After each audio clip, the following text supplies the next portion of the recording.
Real stories of werewolves, of dogmen from history, from your emails, illustrated and animated with the democratizing magic of machine learning AI.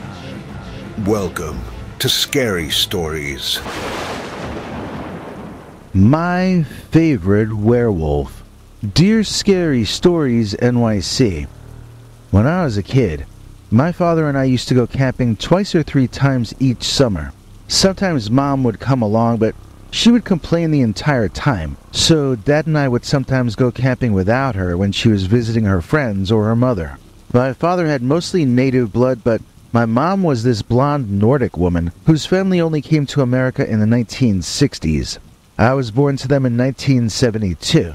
I learned city stuff from Mom and nature stuff from Dad. When Dad and I were camping alone, we would see these things that did not come around when Mom was with us. We saw lights moving around in the air. We saw little men. I'm not sure how else to describe them. They were like little men. They would sometimes seem to be ignoring us, but other times it felt they were staring at us. Dad taught me to avoid looking directly at them and to observe them through my side vision. You only want to make sure they don't come closer to you. If they do, you retreat, simple as that. He told me that these kinds of entities are poisonous to humans, but it's alright to observe them from a distance.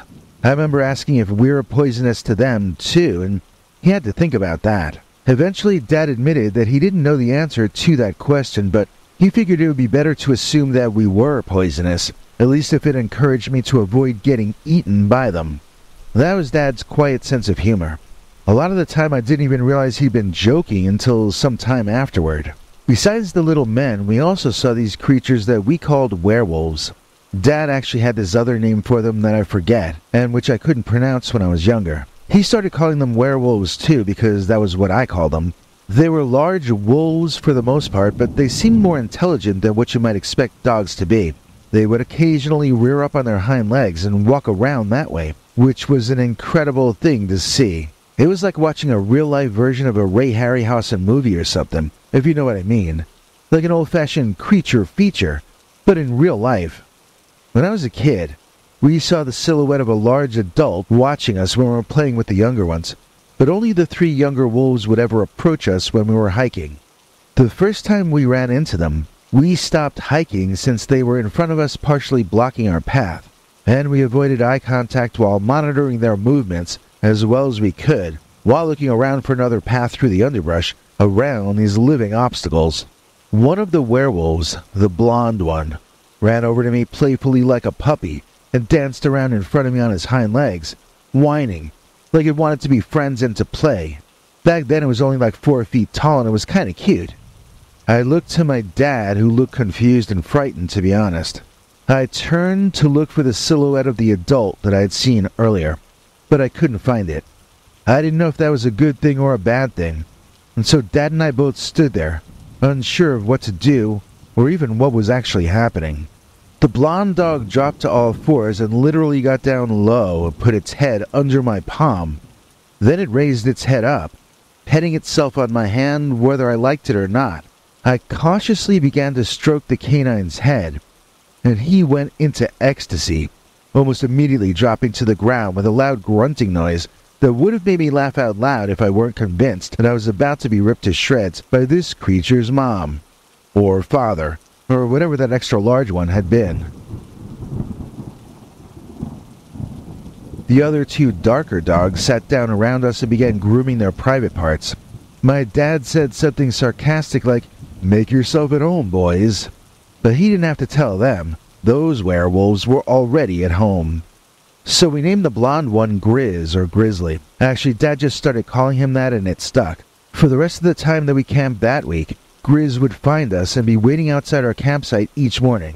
When I'd come out of the tent, he'd get all excited and jump around on his hind legs, doing a stupid-looking dance that you just had to laugh at. My dad would throw a big stick for Grizz to chase, and that was the only game his brothers would join in on. The rest of the time they kept to themselves off in the distance and just chilled while Grizz and I played. When we would cook food, the dogs would sit and wait to get their share.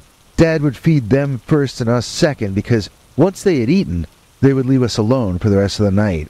This went on for over a year the way I remember it. It ended when my city girl mom came along on a camping trip with us and saw what had been going on.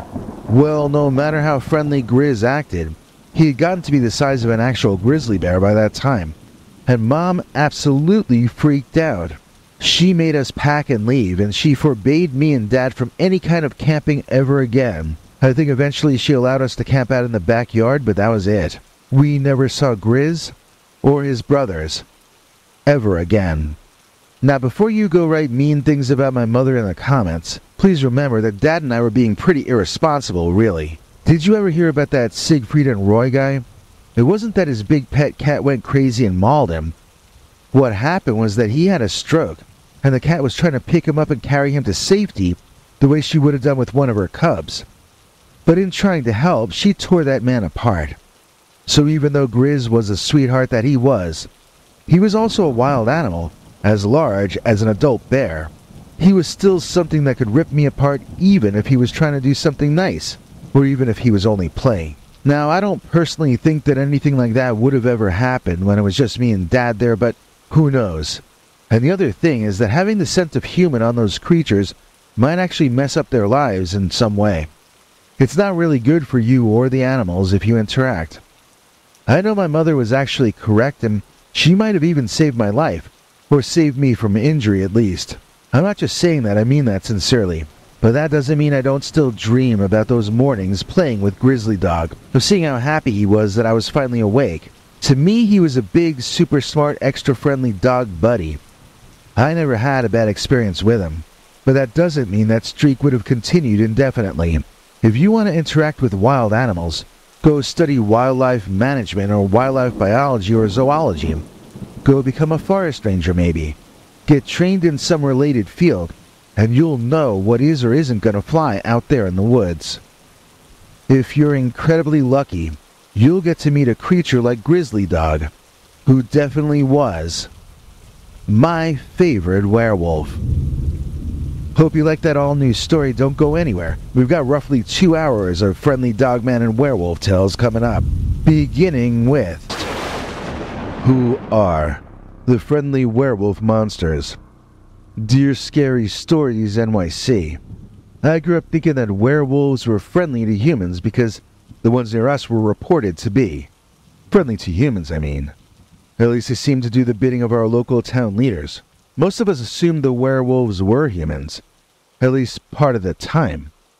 I guess I did too until I saw them myself one night, and then I started to form my own theories. I'll get back to that part. My town was founded by a bunch of weirdos back when the US was still colonies. Nobody else was living out here back then except the natives, who my ancestors were able to get along peacefully with. Peacefully enough, at least. And their settlement became a real town, once the US became a real country.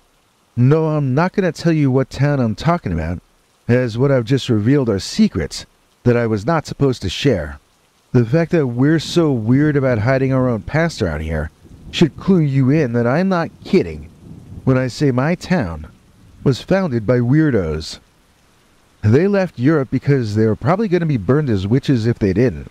Even to this day, I don't think most of their practices are things that they would want anyone outside of our tight-knit community to even find out about. In my opinion, they might be the reason the entire Midwest is so overrun with strange monsters who seem to disappear into thin air whenever anyone goes searching for them. I personally think that my ancestors broke open a hole that leads into and out of some kind of strange otherworld where creatures like the Dogman are the norm. There are others who agree with me now, but this was not the prevailing theory when I was a kid, and that was when most of the activity was going on and being discussed by us younger folk. None of us were let in on the secrets, and only a select few of the adults were groomed to be let into the inner mysteries of our location. I expected it to be revealed to me eventually, but when my time came, they passed me over for my younger sister.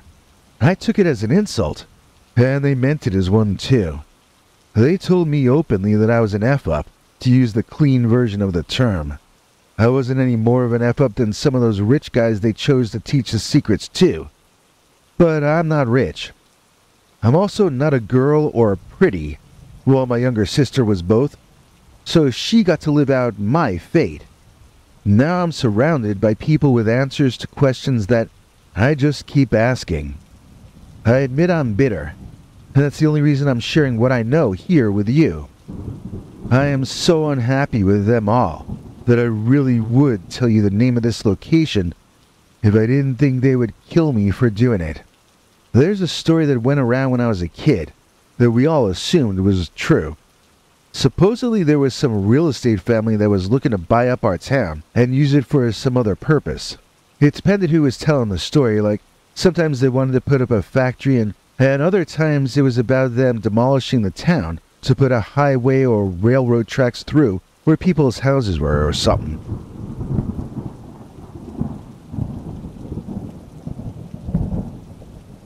At any rate, according to every version of the story, the main leader of this movement to buy up the town and kick everyone out died suddenly and mysteriously in a vicious and apparently random animal attack. Except in every version of the story I heard, it wasn't a pack of animals that killed that man. It was werewolves. Generally, it was thought that the leaders of our town were the werewolves who did that man in. But I suspect it was more a matter of them summoning the creatures to do their bidding.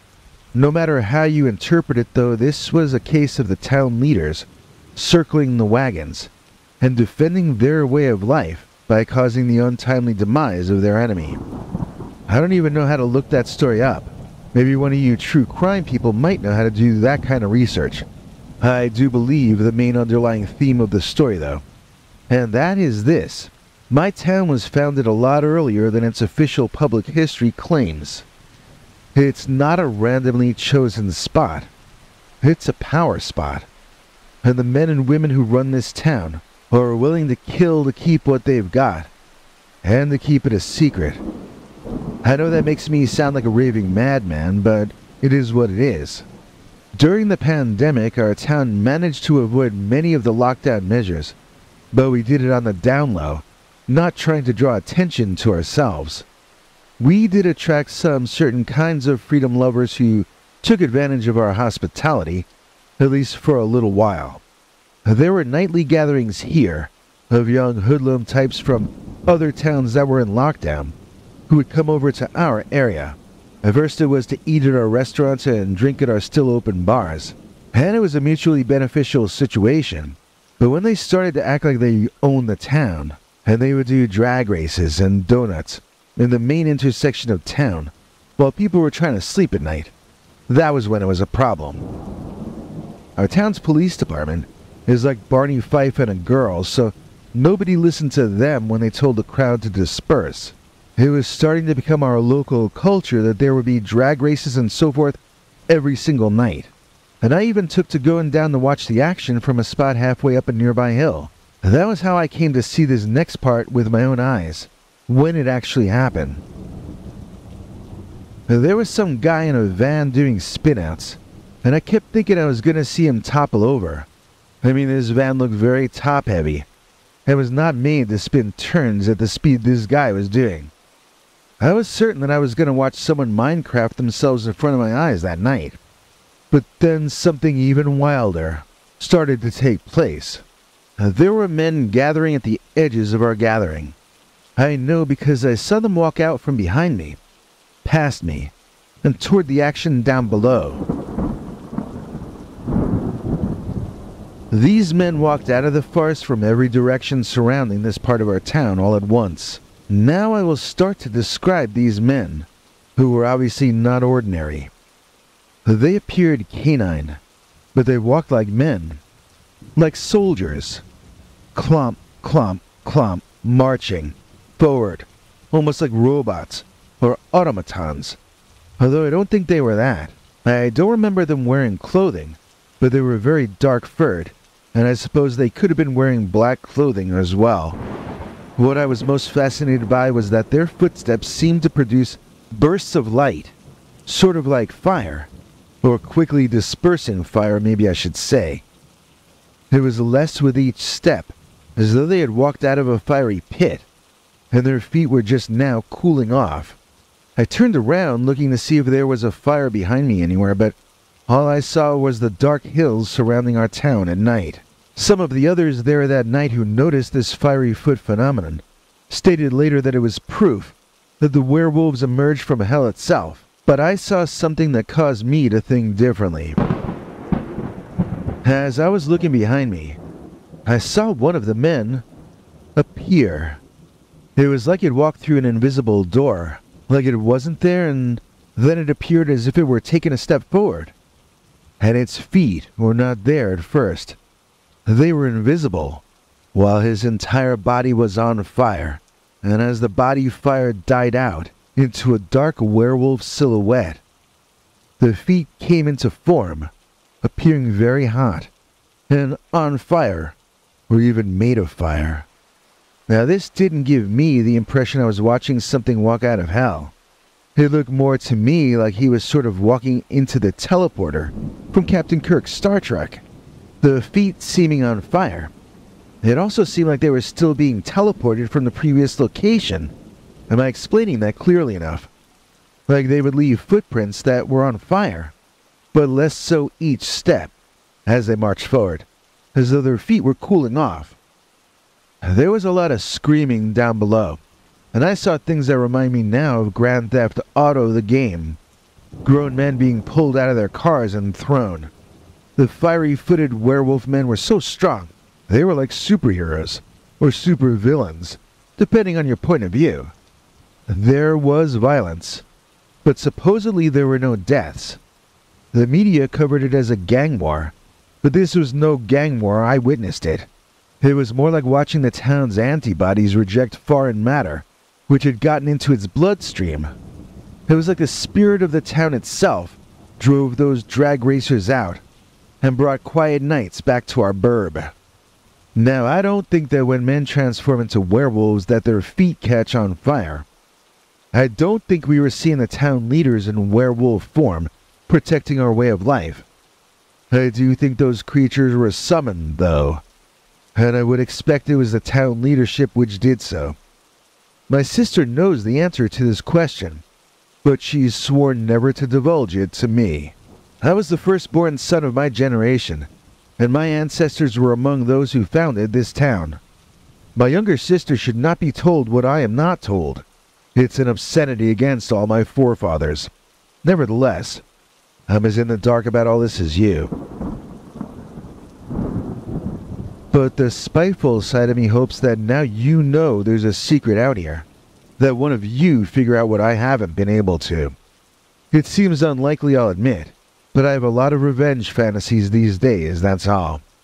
But fantasies are what they'll remain, because one man can't compete against the entire lot of friendly werewolf monsters guarding and protecting this town. And I'm not bitter enough to want to wreck what generations have created, just because I'm locked out of that history. I do think the werewolves, although terrifying and deadly, are mainly a force for good.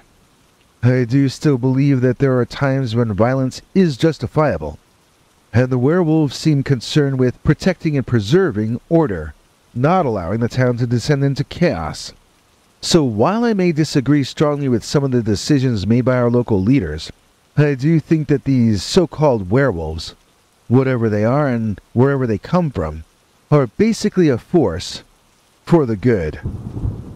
If you want a coloring book full of monstrous delight, then give this a look. It'll give you a fright, right?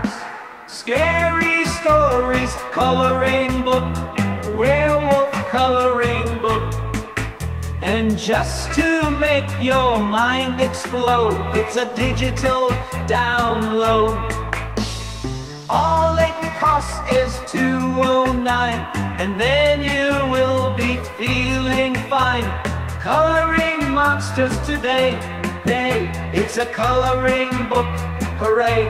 Okay, link is in the description. Werewolf in a circus sideshow? Dear Scary Stories NYC, I was in the bathroom the other day when I suddenly remembered a story my uncle told me. Well, not a story exactly, but a memory, I guess you'd say. This was back in the 70s when I was a little monster kid. I loved creature features and I loved monster movies of all kinds. I remember it was a Saturday afternoon, and we had a monster movie on the TV. During a commercial break, I asked my dad which of the movie monsters could exist in real life, and which couldn't. He started off saying that werewolves weren't real, but my Uncle Sid, my dad's brother, interrupted to loudly disagree. Not only were werewolves real, but Uncle Sid claimed he had seen several of them. I remember my dad rolling his eyes and saying, if werewolves are real, give me an address so I can drive to where one exists. Uncle Sid said, oh, well, I haven't seen one for years, and my father said, name the location, I'll drive us there now. Sid said he couldn't name one, and I remember Dad jangling his car keys in his brother's face and saying, one last chance, Sid. Tell me where I can drive to see a werewolf, or stop telling my kid that the Wolfman is real. Dad was so angry we had to change the subject. But later, when Uncle Sid was alone, I asked him what he meant when he said he had seen more than one werewolf back in the day. He told me that not only were werewolves real, but there were different kinds of them. Well, I got my notebook and came back and took notes as Uncle Sid started telling me what he knew. Basically, there were two sorts. The ones with werewolf faces and the ones with dog heads. Both were covered in fur. Both had dog ears. But one kind was more human, with a head that was a mix between human and canine, while the other was literally a dog-headed man. The former could speak like a normal person, while the latter only made canine sounds. Both were men, though, according to Uncle Sid. They were men who looked like dogs, but they had human souls. They could think and they could decide between right and wrong. For instance, Uncle Sid told me that when people volunteered to fix an old widow's barn that had partially fallen down, there was a wolf-headed dogman or werewolf from the traveling sideshow who came and shouldered most of the burden of the job himself. That man never spoke one word of English, but he learned sign language, and so we know he was intelligent. There was a circus sideshow strongman, who was a wolfman-faced furry man, according to Uncle Sid. Sid went backstage after a show one time to talk to the man, who he said was very self-confident and thought highly of himself, even though he was a dog-eared freakish monster that people gawked at. To the werewolf strongman, though, he thought people were amazed at his strength, which was impressive. But Uncle Sid told me the weightlifting bit was all just an excuse, so he could stare at a real-life half-human, half-animal, hybrid person. Uncle Sid sounded genuine when he told me about all this, but he would clam up about it when my father came around. He told me it wasn't worth fighting about, but it was true. Before I was born, Uncle Sid had lived for about a decade as a traveling salesman down south, before he gave up and got a job in a shoe store up near us here up north. That was when and where he claimed he saw these very unique individuals in traveling southern shows. I guess he was talking about the 1960s through the earlier 70s. Are there any traveling acts known of from back then which might be what my uncle was talking about? Maybe a weightlifter with extra body hair at least? I don't think he was lying. But if there were two different kinds of werewolves going around the South in those days, I also kind of feel like we would have heard more about it. Have you ever heard any stories similar to this, or do you know what historical traveling acts my Uncle Sid might have been referring to? If so, please leave what you know in the comments. Thanks. Now it's a sticker sticking to my book, sticking to my wall, everywhere I look, stick it where you like, with some exceptions, nothing to get, it's in the description. I'm gonna call you Scary Sticker Man, yo.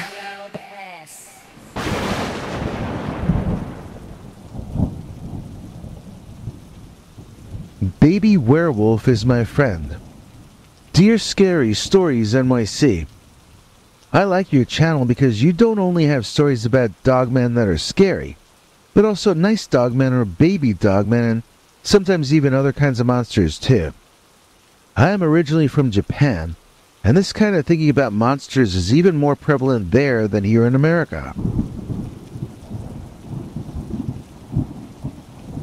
But I'm not only talking about cartoon monsters like Pokemon and so forth. I mean to say that some Dogmen and Bigfoot are ravenous beasts who will kill and eat you, but others are more predisposed to behaving kindly toward humans. This is especially true of Dogmen who are friendly toward humans while they're still puppies. I have had the joy of getting to know a werewolf pup who should basically be a young adult if and when I get to see him again this spring or summer. He should be 4 years old this year, roughly speaking, and so I'm excited to see if he is as tall or taller than me if and when I see him again. It would give us an idea of how fast a Dogman grows up. I had thought they grew more like human beings, but it seems they sprout up much more quickly like dogs do. I wonder if that also means their life expectancy would be shorter than humans as well. If I'm lucky, I might be able to begin to learn the answers to those kinds of questions.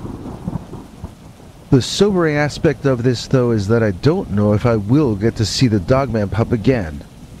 For that reason, I've been going over the past few years and what I've learned, and I've written it up into a very short version for you and your audience.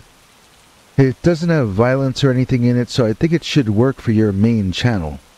This was 2021 in the middle of the summer, and I just moved to Ohio of all places. I had moved to San Francisco just before the pandemic started for a job, and I had been wanting to move to the country ever since, just to avoid everything that was happening. When a job opened up working in Columbus, Ohio, I took it because it came with a company house in the country. These days I mostly work from home in the country, and I hope I can keep extending my work visa and stay here indefinitely. Now, I know Ohio is not a state most people associate with the Dogman, but my home is in the woods midway between Columbus and Pittsburgh. Now, Pittsburgh is in western Pennsylvania, and that is an area known for Dogman and Bigfoot reports. Where I live is not far from the Wayne National Forest, and in the summer, I see this young Dogman playing behind my house.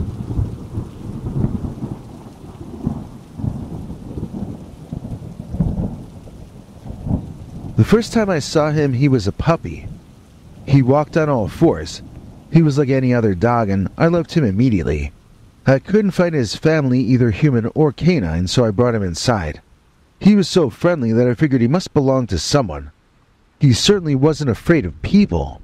The next morning I brought him to a local park ranger station I had driven past, and I explained the situation to them.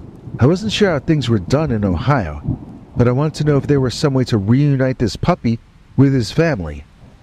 They told me that since the puppy had no collar or tags, and since it seemed to have no implanted identification either, I could maybe post flyers on phone poles around where I found them.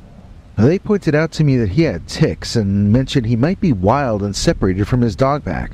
I asked if there might be a way to reunite him with his pack, and the older ranger told me that sometimes the pack will get violent with a person who takes in one of their stray pups.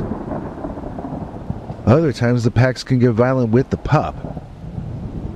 His advice was either to keep the dog or give it away, but not to expect it to be able to go back to the wild. Not now that it had the scent of human on it. That's what the old man told me. However, that night, the pup disappeared from my house. He had dug a tunnel out of my basement laundry room. He tunneled like a rat behind my washer-dryer, and somehow escaped before I got up the next morning. I figured that was the last I would see or hear from him. A few days later, when I was barbecuing out back American style, I was very surprised when the pup walked up right behind me, begging for meat. He was on his hind legs, holding his paws out in front of him, and he was so charming that I had to toss him some scraps. He danced for his dinner. It was very cute. This little dancing dog came back for food but lived in the woods. Everything the ranger had said was wrong. He had no trouble at all going back to living in the woods. I don't think he was running with a pack either. I think he was one lone pup out in the forest alone. I called him Sparky, and I still do. I named him before I realized he was a Dogman. In those early days, I thought that his walking on his hind legs and dancing for scraps was, just a trick he did to get extra food. He hadn't yet begun to take on any of the humanoid look that the Dogman body seems to adapt to as it ages into adulthood. The puppy disappeared one night as winter was coming on, and I searched for days. I was heartbroken as I thought I'd lost him forever.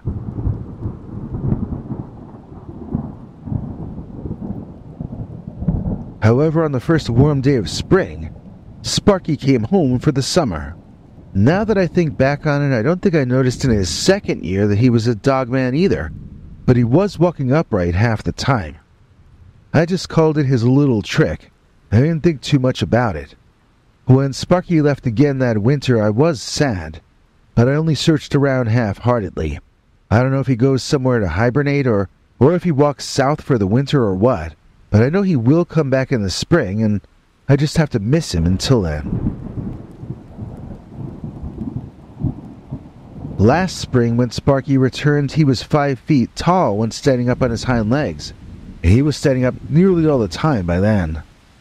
His paws had developed into these sort of short-fingered hands, and he had figured out how to turn doorknobs and open the refrigerator. Give an intelligent dog a digit that functions like a thumb, and scary things start to happen. It was like I had a roommate more than a pet dog. I don't really know for certain if he's going to come back in spring of 2024 or not. If he does, will he be taller than I am? I'm a little nervous about it. At the same time, I'm trying to brace myself in case he doesn't come back at all. Maybe he's off with a new family by now, I don't know.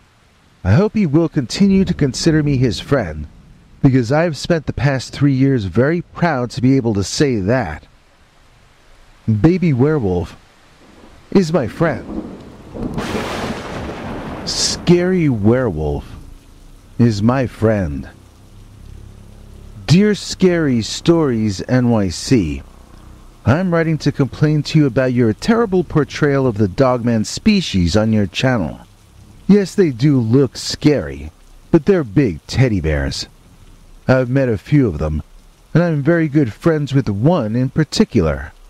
I am not an outdoors person. I am not a hunter. I am an office worker who walks through the woods to get to my bus for work. That's all I had to do to meet more than one dogman, was to take a shortcut through the woods. The idea that these creatures are not officially in existence as far as science is concerned, well, that just goes to show that science is run by a bunch of men. All the women in my neighborhood know the Dogman is real. None of the men believe us, though. I suppose the men are just not interesting enough for these creatures to reveal themselves to. I like to call the one I am closest with Rex, because someone told me that means king. That's Rex. He's like king of the jungle. Except we don't have jungle this far north. We have forest. So I guess he's king of the forest. He's taller than the football players I used to date, and he's taller than the basketball player my sister used to date. Not that I want to date him, of course.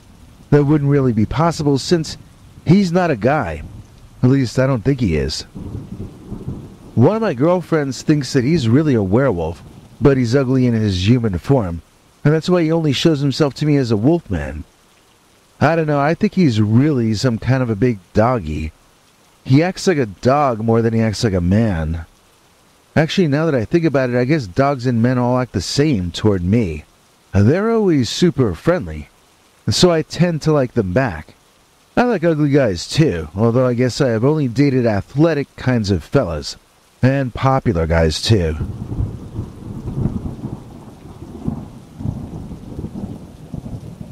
But none of that ever got me anyplace anyway. My college is finished, I'm in debt, I've got no current boyfriend, and I'm working as a typist and a stenographer for hire in the city. My friends all either got cushy executive positions or husbands or both, and they all mostly work from home. Not me. I'm just lucky my fingers are nimble, and people still hire typists. To be honest, I think you can just scan it all in now. Like the computer or AI or something can do the typing for you. But my boss still prefers to hire young women to do it all manually.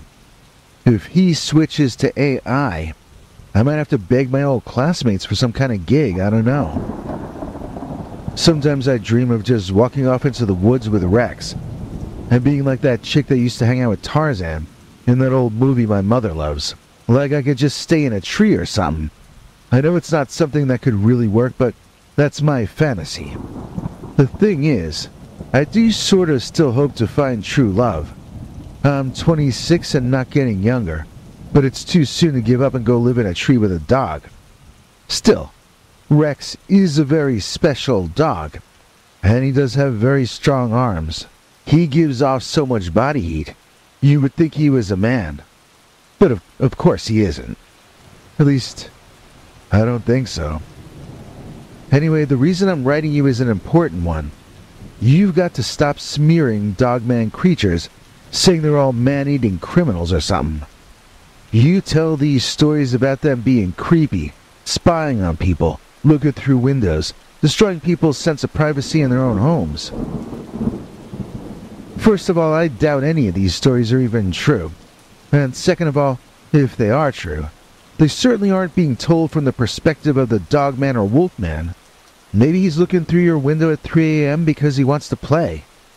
Maybe he just wants to make friends. Maybe he just wants to get to know you, and for you to know him. I think that you're approaching these stories people send you from the point of view of a guy. Just because the Dogmen are so much larger and faster than you are, that automatically makes them bad. Like, the reason that I walk to and from my bus with Rex is not random. We didn't happen into that by chance. What happened was that one night I was walking home from the bus through the woods in the dark, and I broke a heel. Then, as if that wasn't bad enough, I heard someone following me. It was this big guy who was able to run circles around me. He was laughing at me because I was limping. I asked him for help and he said sure. He'd help himself to my wallet. A real joker, you know? But anyway, he didn't get my wallet because that was when I met Rex for the first time. Rex came out of the woods super fast and mega loud, and then he chased that mugger guy off. I hope he had him for dinner, personally. Anyway, I was able to hobble home after that and soak my feet. The next day I went to work in sneakers because I was too hurting from the night before. On my way to work I almost fainted dead away when that big Dogman, the one who had chased the mugger off the night before, well, he jumped out of the woods like he had been waiting for me. And he walked me to the bus stop on his hind legs. It was very gallant. And yet, you know, he's a dog, so he drooled on my new sneakers. I was actually glad to see him, though. Even though it was bright sunlight, I found myself more scared to go back through those woods than I had expected to be. I mean, I was so tired and fed up coming home the night before that even though I had almost been mugged and then I'd seen a 7 or 8 foot tall Dogman, I mostly just wanted to soak my feet and go to bed when I got home. It was the next day when I started to feel upset about all of it. I'm not sure why, but sometimes it seems to take a while for stuff to sink in. I think I might have felt traumatized by lunchtime if that Dogman hadn't come out and walked me to the bus. So instead of it being a bad combination of things that happened to me, it turned into this exciting thing that happened to me. I had a new bodyguard, and he was kind of exotic. I told some of the other girls about it at the main office that day, and one of them told me that was a Wisconsin werewolf. I had been living in Wisconsin since I was 18, but I hadn't heard that term before, the Wisconsin werewolf. The girl who told me about the werewolf asked if she could come home with me and see it for herself. I didn't see why not, so that evening she took my bus home with me from work. Well, when we walked into the woods that night, there was not only Rex, but several other Dogmen as well, and we got a special escort home the entire way. The 2 new ones would sometimes drop to all fours and lick our hands. It was scary at first because I thought they were going to bite my hands off, but they were being friendly. My work friend took out her cell phone to take a picture of the 3 creatures, but they all disappeared into the woods so fast, it was almost like they evaporated. I mean, it made us both gasp. That's how fast they left. Even after she put the camera away, they did not come back. I took the hint, and I've never tried to photograph any of them since that day. Not that I see multiple dogmen every week, because I don't. I see Rex. But if I bring a girlfriend with me, then Rex might bring a friend or two or three with him. An interesting thing about this is that they will adapt to whoever I have with me. When I walked the path with my mother one evening, Rex and another dogman appeared to us on all fours, and my mother never got an inkling that they were anything but large and friendly dogs. That clearly demonstrates an advanced kind of intelligence. They seem to understand the worldview of people and then adapt themselves to it. I've never seen people dislike them, because the dogmen seem to know what you like and they act accordingly. Unless you're a bad person, obviously. One time I heard someone breaking into my house downstairs and I called the police. While I was still on the phone with the dispatcher, I went down the stairs and got down to the first floor just in time to see Rex chasing a potential house robber away from one of my back windows. I told the dispatcher what I'd seen, but I just called Rex a dog. I didn't describe him in too much detail. The cops found the robber's toolkit, and in it was duct tape and other even scarier stuff I won't mention. Rex didn't just save me from getting robbed on that night. He saved me from a lot more. My life has vastly improved since I became friends with a dogman. I don't think it's fair that stories like mine are so rarely told. The dogmen I've met were all good boys and nice doggies. Rex is so well behaved that I would almost invite him inside my home if I weren't afraid of him going to the bathroom everywhere to mark his turf. Now, I'm not going to ignore the allegations I've heard. Supposedly a dogman humped a guy's leg just outside of my town. I say supposedly because the guy who is claiming this hates dogman. He has told me terrible things about dogman, and now he's making these unsupported claims. It seems kind of suspicious to me. Why is it only people predisposed to disliking werewolves and dogmen who level such outlandish charges at these big burly bears? I ask women throughout the Midwest to unite and support the dogman as it faces such opposition from a frightened and superstitious public. I once heard a guy on an old TV commercial say, "We have nothing to fear but fear itself."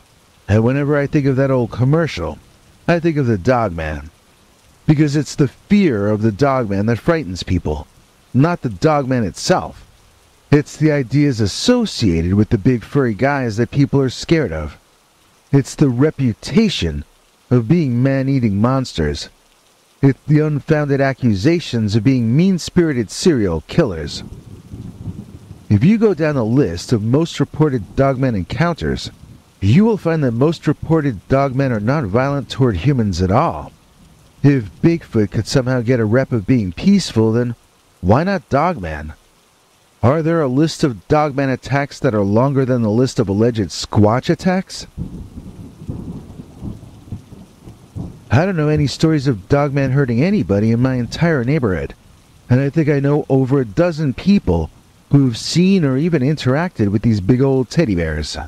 Now, sure, if it's as big as a bear and has claws and fangs, you do probably want to keep your pets or small children away from them. But what wild animal is that not true about? You don't let your kids play with seagulls, do you? Their wingspan is longer than a grown man, and they can easily poke your kid's eyeballs out. But do you run screaming from seagulls? Do you make horror movies about seagulls? I mean, well, other than that one. But other than that. So if seagulls can eat your eyeballs and not be called monsters, what is so bad about the dogman? Well, my medication is wearing off, so it's time for me to end this email to you. Just know that dogman is no more dangerous than a grizzly bear or a mountain lion. And if they like your perfume, they usually aren't even that dangerous at all. So please take greater care not to smear the name of this noble species, or subspecies, or whatever they end up turning out to be. Dogmen are people too, you know.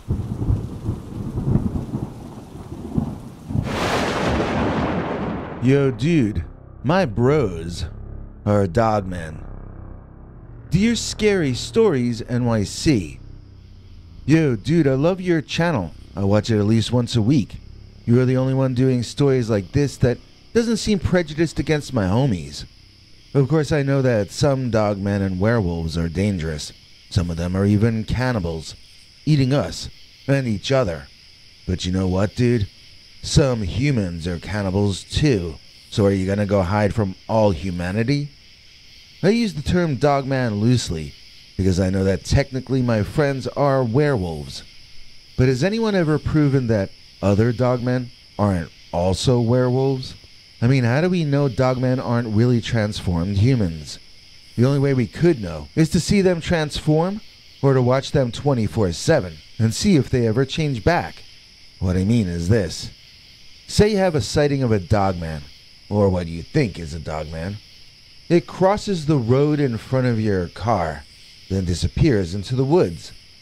What if, and this is a hypothetical scenario, but what if when he crossed the road, you went ahead and dispatched a drone with a camera on it out of your special Batmobile and had it fly through the woods following that dogman?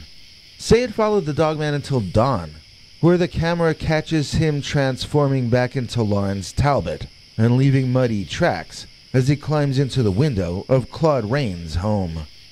What I'm saying is we can't think we know the whole lives of these creatures when we've only witnessed a few seconds of them. That's why there are some people who think all werewolves are really dogmen, and there are people like me who suspect that all dogmen might really be werewolves. And the reason I feel that way is that a number of my best bros are in fact werewolves. We go to shows together sometimes when they're in town, and I go to their shows all the time. You see, some of them are a band themselves. Of course, they can't perform as werewolves in most venues, but I have seen them bang it out in the hairy fashion at private parties. Now, I've sort of been told things about werewolfism that I don't fully understand. I do know there are different kinds of it, and different levels of severity. Some of that depends on who bit you to turn you, or if you inherited it from one or both of your parents. I am not myself a werewolf, so I can't answer too many questions about it. They're cool with me staying human. These are not the crazy and evil kinds of werewolves here. These are just guys who want to live the rock and roll lifestyle. They want fun. They want hunting, for both food and for loving. And they want loud, drunken rock music to be there as soundtrack. In other words, nothing is more American than a werewolf. These guys are patriotic, and they're brave and strong, but they don't waste their time doing anything that they don't find fun. They're the ultimate bros, and I'm actually very proud to know them. Most of the people from the time I first started hanging with them have either grown up and gotten regular lives, or else they become werewolves themselves. The entire entourage of this band are wolfmen, and one wolf lady. It's not really that well kept a secret either. I mean, if you're on the scene, you've heard of this band. And if you've heard of this band, I'm not sure how you could not be aware of the rumors about them. I mean, if Rolling Stone or some other government propaganda rag asked them if they were really dogmen, I'm sure then they'd say no. Or they'd claim it was a publicity rumor, or something like that. But girls who like werewolves seem to always find their way to these guys. The information seems to reach the right ears. That's kind of what I'm trying to communicate. On their most recent tour, I actually rode on their tour bus for 4 days as they performed shows in my state. They spend as much of their leisure time as the Wolfmen as they can. But I've seen them all straighten up and look human within seconds of a bad incident going down. For instance, we got pulled over by a cop one time. We weren't speeding, but the tour bus was painted fancy, and this cop decided he was going to give us a search to see if we had anything interesting on board. Now, even if he had 20 guys with him, it would have taken a long time to search a bus with sleeping compartments in it, but this was literally one guy. So the lead singer, who I'm going to call Ace, which is not his real name, takes the cop outside for a talk. They walk off to the side of the road, chatting intently with each other. I thought he was going to give the cop a bribe, you know? But as I watched out through the bus window, I seen Ace grow up inside of 2 or 3 seconds into this big Dogman, like a much larger version than I'd ever seen him become before. Then he kind of barked at the cop. I guess it was almost more sort of a roar, really. The cop dropped back onto the seat of his pants, looking up at Ace like a kindergarten student, looking up at the teacher. Then he started sliding his behind backward along the muddy dirt, trying to put some distance between him and Ace. I never saw a cop with that expression of fear on his face before, and I mean never. So then the cop got up and turned around, running back to his cop car. His butt was brown from being rubbed in the mud, and we all had a big laugh on board the bus. Everyone was over on the right side, trying to see the action outside. So I thought the cop was going to radio in for backup, but something Ace had said or done clearly put the fear of God, or in this case I guess I should say the fear of dog, into his heart. The cop jumped into his car and drove away, without even taking the time to close his door.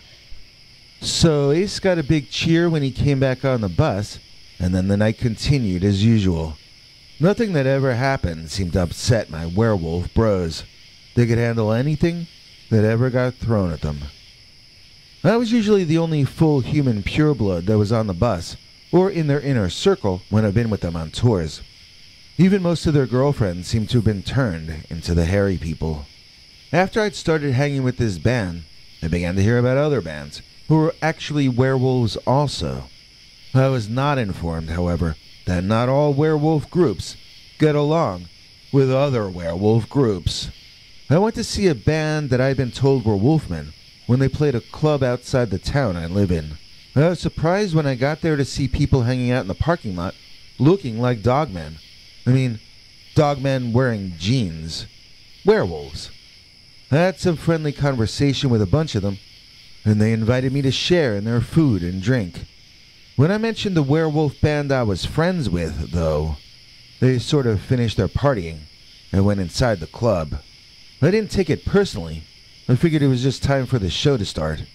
But maybe I should have taken it personally. As this band hit the stage, a mosh pit broke out around me before I realized what was going on. It soon became a werewolf mosh pit, which is a particularly wild version of the form. Some of them mosh with their claws out. Some of them try to bite you, at least if the song so inspires them. I found myself fighting for survival, punching and kicking and jumping and climbing over others to avoid getting bitten, and turned into one of these Dogman people. When they got to the middle of the show, the singer started giving this speech about someone he hated, who he said he wrote the next song about. It took me a while to figure out that he was talking about the lead singer of the Dogman band that I'm friends with. So he launched into this song, which had very violent lyrics. It was all about the terrible things he wanted to do to my friend, the singer of the band I know. This song was so crazy I was getting kind of frightened, and I managed to get out of that mosh pit and start to make my way toward the exit to the parking lot. Those people I saw earlier, the werewolves I was partying with outside, well, I accidentally made eye contact with one of them as I was leaving, and I saw him nudge his friends. The next thing I knew, I was being chased out of the door of the club and into the parking lot. My car, of course, was parked on the other end of the lot, and I had a long run ahead of me. I knew these wolfmen chasing me might not be happy just turning me into one of them. They might want to drink all my blood. They might want to end my night early. I got in my car and one of them slammed my car door into my ankle before I could pull my foot inside. It was blinding pain. But I had to deal with it in real time, not sit there crying and moaning. I put all my weight on that door and slammed it into the face of the Dogman that had banged up my left ankle. When he fell backward into a couple other werewolves, I had time to slam the car door and lock it. Then, and only then, did I let out a scream and moan from the excruciating pain I was experiencing. My ankle was bleeding on two sides, but didn't seem that anything was broken. I only need my hands and my right foot to drive, though. So I turned the key in the ignition, and I looked up to see werewolf after werewolf, dogman after dogman, slamming into my car, climbing on top of my car, and surrounding my car. They began banging on the glass, and I knew that sooner or later, that glass was gonna break. I gunned the engines a few times, but none of them backed off. They were screaming at me, some of them, and howling at me, a few of them. I saw my life flashing in front of my eyes, which made me realize I was about to have my story cut short. This got me angry enough that I put the car in drive. I heard bad sounds. I felt myself driving over something, but I kept going anyway. If I hadn't, then I was going to spend the rest of eternity in that parking lot. The Dogman finally backed off and I sped out of there.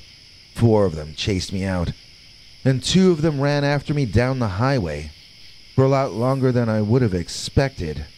I drove way out away from my own home before doubling back to where I live.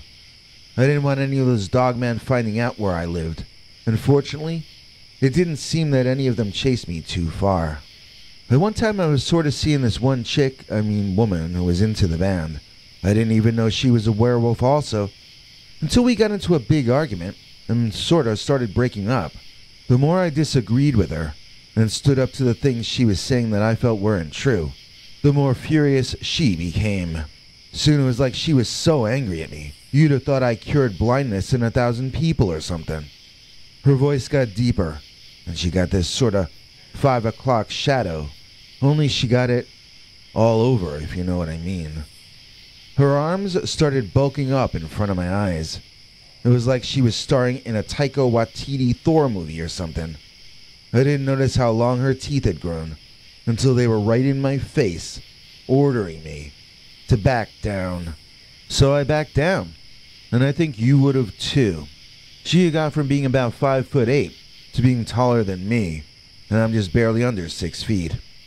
She had to be 6'2" or 3, and she was hairy, and she was angry. Her eyes were looking weird too, although I don't know how to explain that. Maybe it was just because she was half human and half whatever. She never finished transforming. She looked so strange in that in-between state. Then she started calming down, and she sort of had to shake herself all over to start to shrink up again and get back to normal. She tried to make up with me, but I've never felt comfortable around her again after that. I can't help it. I'm hardwired to like female humans smaller than myself, not hairy monsters bigger than I'll ever be. I never asked her out again, and when I knew she was gonna be someplace, I made plans to be somewhere else. She's not on the scene here anymore, but for a while it was pretty uncomfortable as I tried to avoid seeing her. I mean, all we did by then was argue, so I didn't understand why she'd even want to see me anymore anyway.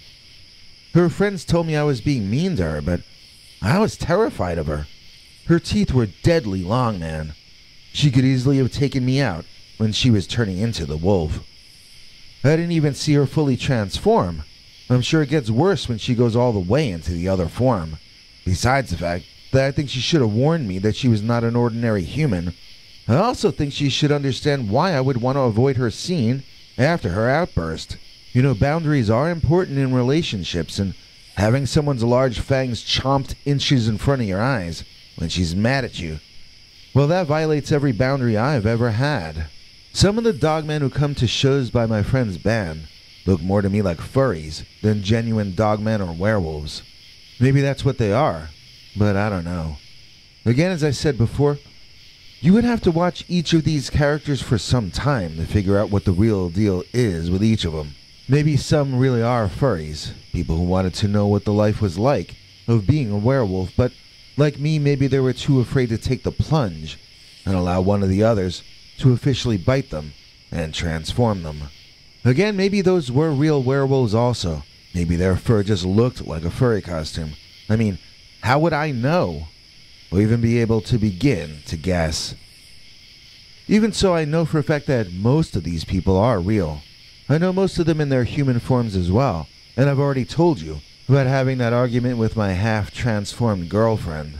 Obviously, having spent a few days touring with the guys, I saw them transforming a lot. The drummer used to transform in his sleep. He would whimper loudly when he slept, and sometimes it looked like he was chasing rabbits in his dreams. There was this one girl on the scene who would get nauseous when she changed into the werewolf. Fortunately, she gave off warning signs when she was about to change. Like, some people could go bam and push the change through in almost no time at all, but for others, it was almost like a sneeze coming on, if you know what I mean. It would build up in these kinds of twitchy motions into the full change. Now, this particular girl would only change when she was very wasted, and I assume that's what brought on the nausea. At any rate, I've seen her get sick from a distance, and I always ran. It was scarier than that part of The Exorcist. You know, that part of The Exorcist. Whenever anyone would shout anything about Stephanie, like, Stephanie's about to blow, you knew to stop what you were doing and figure out where you were in relation to Steph, then do what you had to do, in order to put more distance between you and her. I kind of wonder how many of the bands touring in the Midwest might also be werewolves or dogmen, especially the ones touring the more underground circuit. I also wonder what else might turn out to be real besides werewolves. I used to have this girlfriend, and this was a while back. She always told me that she was on the vampire scene, but I never believed her, at least not literally. That was before I started to make friends with the Dogman rockers, though. I guess it's kind of a stereotype to say that these rocker dudes were wolves, but this is one of those cases that I guess might even inspire stereotypes. These were macho guys. These were guys that hung in a pack and worked together to get work and to attract a strong female presence into their lives at all times, every day. Before I met those guys, I thought women liked nice men who held doors for them and allowed the women to rule their lives. Now I've seen that women like confident men who really don't even need them. I can't say I'm happy about that, as I'm not really a very macho or confident guy. But at least I understand now why some of my girlfriends dumped me for guys who didn't love them half as much as I did. You know, I keep talking about all this as though it's in the past, but I do hope to see my bros in the spring or summer. I haven't even checked to see if they've planned their 2023 touring out yet, but they always come through this area. I think they probably have their second strongest following here, after their home state, of course. It's just that when they're not in town, my life isn't even half as interesting. I just work my job, and I pay rent to my mother, which is depressing. I want to move out, but the money I would be spending on rent for my own apartment is going to my mom, so I can't afford to move. I really am stuck in a downward spiral until my brothers come back on tour. They took this winter off, and I'm seriously missing them. It's starting to feel like my life is going down the twilight so much that the next time they come through town, I might even let them turn me. I mean, I'm sick of being worried about stuff. Dogmen don't care about paying rent, and they certainly don't pay rent to their mother. I bet it's a hard life in some ways, but what life do I have to look forward to here? Dogmen don't care about the economy. They don't care about recessions or depressions either. Dogmen just hunt with their pack and choose between the women who come to them. The longer they're gone, the less I like the idea of living my life in the way that I'm living it. I can't wait till the werewolves come back to town and I can once again say,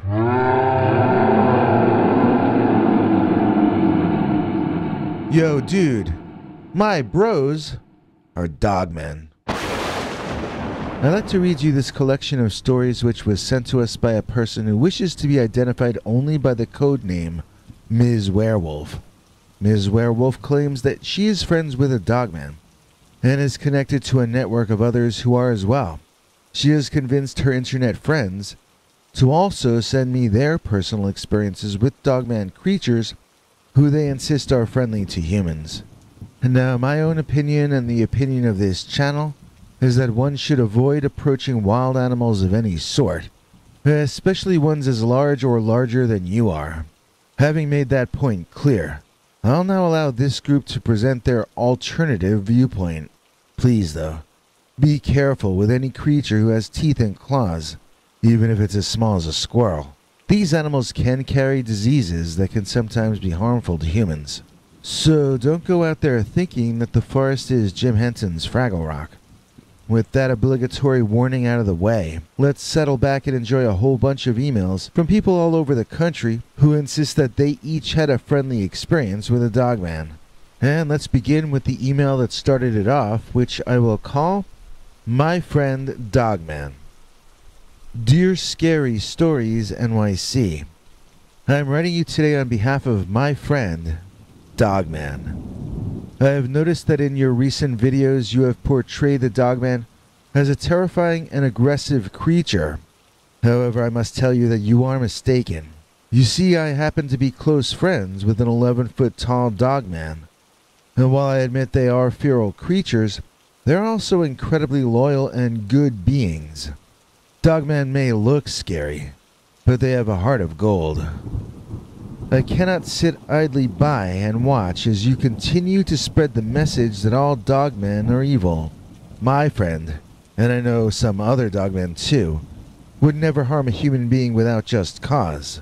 They are simply misunderstood creatures who are often misjudged because of their fearsome appearance. I implore you to stop spreading this misinformation and to let people know that not all dogmen are the same. Some, like my friend, are gentle giants who just want to live their lives in peace. I've reached out to my friends online, my human friends, who are also aware of the benevolent nature of this noble creature, and I've asked them to please write you with their personal experiences in order to spread the word about the real-life actualities of the North American Dogman. Thank you for taking the time to read my letter and any others which may follow this one, and please consider changing your portrayal of Dogman to something closer to reality. Sincerely, Ms. Werewolf. So now I'll read the letters that came in after that from her friends. First, Dogman in Pennsylvania. Dear Scary Stories NYC, I wanted to share with you a story about an encounter with a Dogman that I had in Pennsylvania. I know that you've shared many frightening encounters with this creature, but my experience was anything but terrifying. Last August, my family and I went camping in the Pocono Mountains.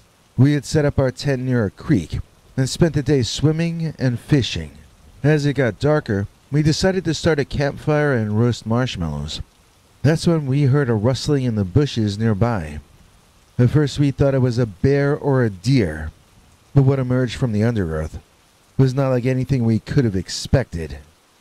It was a Dogman, standing on two legs and easily over 7 feet tall. It had brown fur and pointed ears, but what struck us most was the friendly expression on its face. It sort of looked like it was, well, smiling at us. We froze in fear, but the creature just stood there watching us. Then, it moved closer and sniffed around our campfire, almost as if it was trying to figure out what we were cooking. We offered it some hot dogs and it happily took them from our hands before retreating back into the woods. We didn't see the Dogman again that night, but we all felt a sense of calm and safety. It was like the creature was just checking up on us. It had no intention of harming us.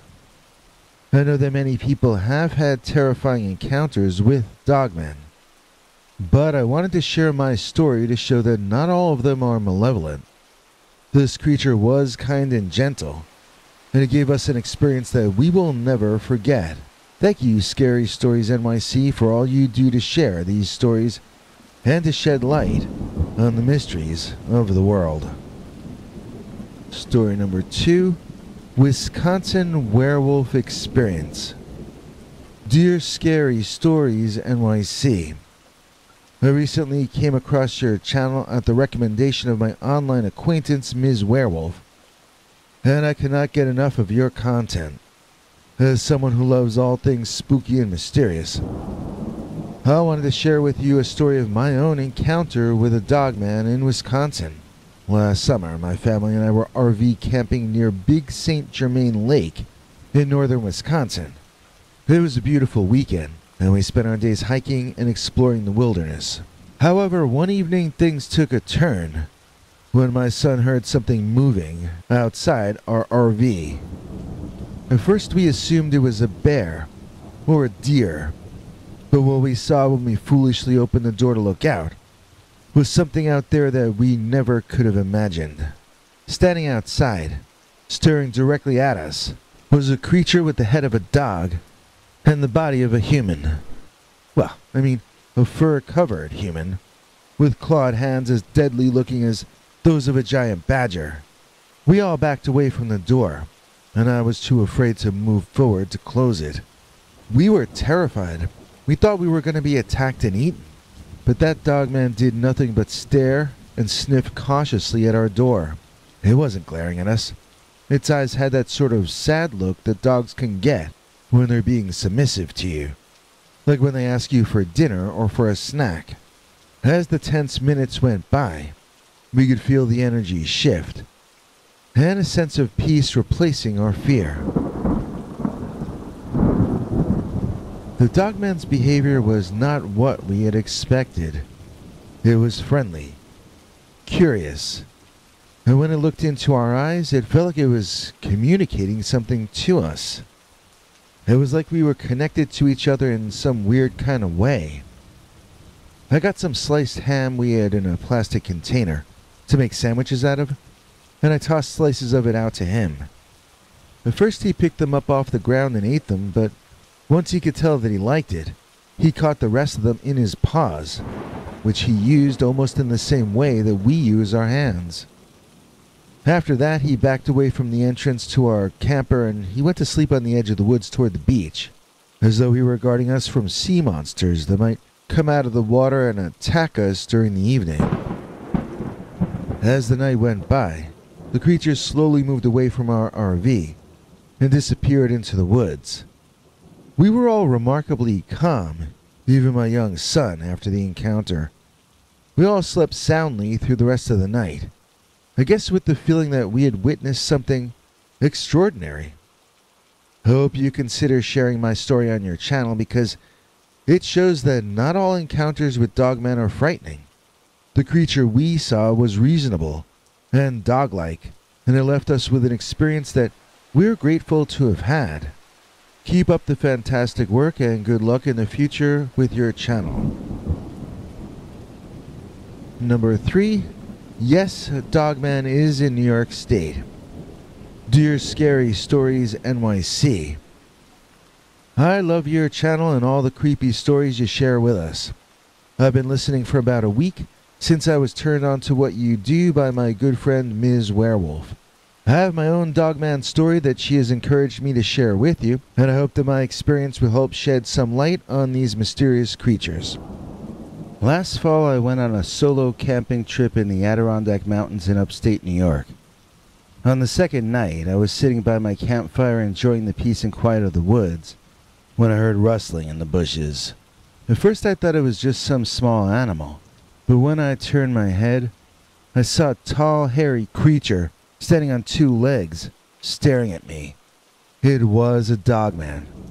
There was no doubt about it, and my first instinct was to run, but I felt paralyzed with fear. The creature didn't move closer. Instead, it just stood there observing me. As I sat there sweating and terrified, something strange happened. My fear just melted away, and I felt calm, almost happy. It was like the dogman was emitting some kind of positive energy. We sat there, for what felt like only minutes, staring at each other. It seemed like we were locked into some kind of communication, and for those minutes, nothing else mattered. Eventually, the creature turned around and walked away, and I never saw it again. I can't explain the experience, but it felt benevolent, and I did not feel threatened beyond the first few moments when I was initially startled. I know that these encounters with dogmen are not something that many people talk about, but I wanted to share my story to show that not all of them are aggressive and violent. Thank you for the content that you provide on your channel. I look forward to watching more of your videos. Number 4. Maryland Monster is no myth. Dear Scary Stories NYC. I am a fairly new listener to your YouTube channel, since it was suggested to a bunch of us by our mutual acquaintance, Ms. Werewolf. I have been going back and listening to your stories about Dogmen from the beginning in order.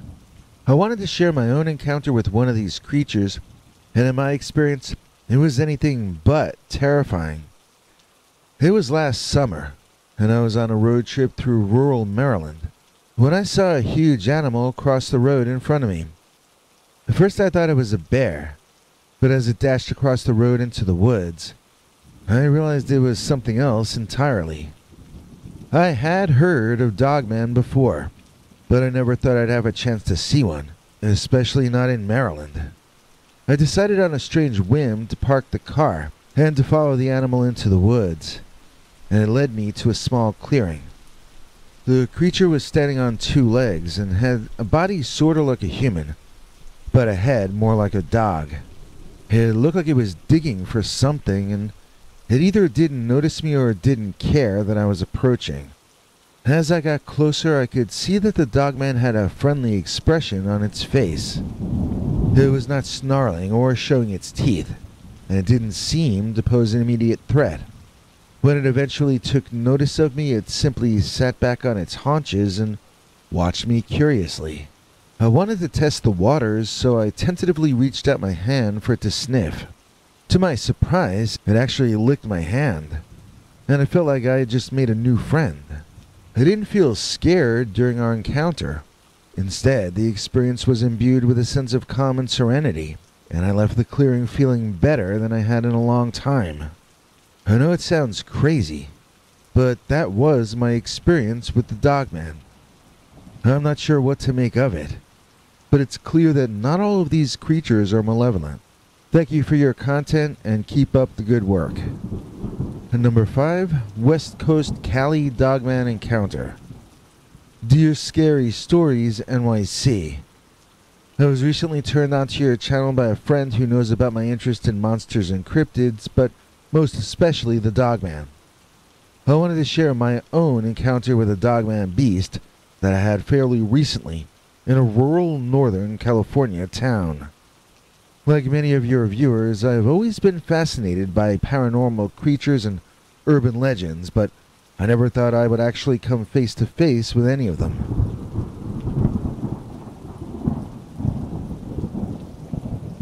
It was a warm summer night, and I decided to go on a late-night hike near my cabin in the mountains up near Scott's Flat Lake. As I walked along a trail, I started to hear strange noises coming from the bushes nearby. At first I thought it was just a small animal or something, but as I got closer, I realized that it was a large, canine-like figure staring right at me. I immediately froze, afraid that it was going to attack me. But to my surprise, it just stood there, watching me, with its soulful amber eyes. I could see that it was a Dogman beast, just like the ones you've talked about on your channel. However, this one seemed different in some way. It didn't seem menacing or threatening, but rather peaceful. For what felt like hours, I stood there with the creature, just watching each other in silence. It didn't make any sudden movements or growl at me, but just stood there, as if waiting for me to do something. Finally, I mustered up the courage to reach out and touch it. To my surprise, it didn't flinch away or attack me, but instead nuzzled its head into my hand, as if asking for affection. I will never forget that encounter with the Dogman. It was one of the most surreal experiences of my life, and it changed the way I think of these paranormal creatures. For years I had always believed that they were all evil and dangerous, but now I realize that they are just creatures like us, capable of being both good and bad. It's just that they come from some other paranormal reality or dimension, that's all. They can't help that, can they? Thank you for doing your channel and inspiring people to keep an open mind about things that may seem strange or inexplicable. And our sixth and final email of the episode. The Haunted Hound of Holly Springs. Dear Scary Stories NYC, I wanted to share with you a story about a recent encounter I had with a dogman in Holly Springs National Forest. When I was a kid, for a string of I think 7 or 8 years in a row, my family hopped in a camper and went to Holly Springs National Forest in Mississippi for usually around half the summer. I don't even know how my dad got that much time off from work. But he was never sick ever, so I figured he must have used up his sick days. A couple of years we stayed 6 straight weeks over there. It was like our other home. It satisfied both of my parents' main desires in a vacation. For my dad, it was getting out in the country. And for my mother, it was visiting old cemeteries and crying about dead people. My sister Sammy, who is a couple years older than me and far more sarcastic, used to call Holly Springs National Forest names like the place where everyone goes to die and the land of the dead, because it happens to be entirely surrounded by cemeteries and my mom could visit a different one each summer, it seemed. Let me see how many I can remember. There's Liberty Cemetery, Bluff Springs Cemetery, Jordan Cemetery, Pleasant Springs Cemetery, Curtis Creek Cemetery, Hudspeth Cemetery, Elliott Cemetery, Bethel Cemetery, and Shady Grove Cemetery, which my sister and I used to rudely call Shallow Grave Cemetery just to bother our mom. So how many is that? I lost count. Mom would take us kids with her when visiting the cemeteries at first, but we were always too wild for her. She expected us to keep a sense of reverence about ourselves when entering those places, but we were too young for that. I remember she would say, "This is the house of the dead. Don't be a noisy upstairs neighbor." Since Sammy and I had never lived in an apartment building, that really didn't mean anything to us at all at the time. Years later, I found myself back in that part of the country with an old childhood friend and her newlywed husband who was a veterinarian.